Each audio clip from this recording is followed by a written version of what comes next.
नमस्कार, आप देख रहे हैं न्यूज फॉर नेशन और मैं हूं प्रियदर्शन।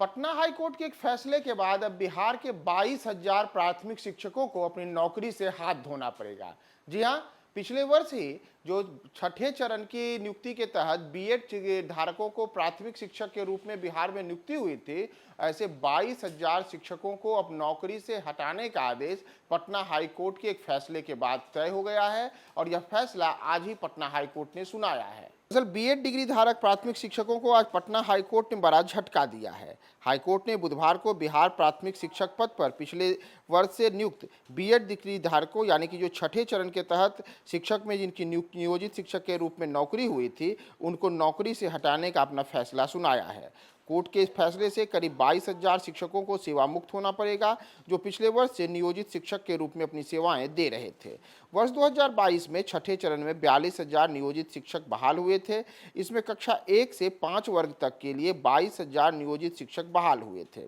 इसके पहले 2 दिसंबर को हाईकोर्ट ने बीएड शिक्षकों के मामले पर अपना फैसला सुरक्षित रख दिया था और अब इस फैसले 6 दिसंबर को कोर्ट ने जो अपना फैसला सुनाया है, उसमें कोर्ट ने साफ तौर पे कहा है कि जो बीएड डिग्री धारक हैं, उन्हें प्राथमिक शिक्षक के रूप में बहाल करना कोर्ट के पूर्व के आदेशों का उल्लंघन है और कोर्ट ने के इस फैसले से 22,000 प्राथमिक शिक्षक पर गाज गिरनी तय मानी जा रही है। दरअसल कोर्ट ने रिट याचिकाओं के इस निष्कर्ष के साथ स्वीकार किया है कि एनटीसी द्वारा जारी दिनांक 28 जून 2018 की अधिसूचना अब लागू नहीं है और बीएड उम्मीदवारों को प्राथमिक विद्यालय के शिक्षकों के रूप में नियुक्ति के लिए पात्र नहीं माना जा सकता। कोर्ट ने कहा कि जो नियुक्तियां की गई हैं, उन पर नए सिरे से काम करना होगा और मूल के अनुरूप ही योग्य उम्मीदवारों को इसमें नियुक्त करना होगा। साथ ही कोर्ट ने यहां तक कहा कि वर्ष 2010 की एनसीटीई की अधिसूचना को केवल उसी पद पर जारी रखा जा सकता है जिस पद के लिए उन्हें नियुक्त किया गया है।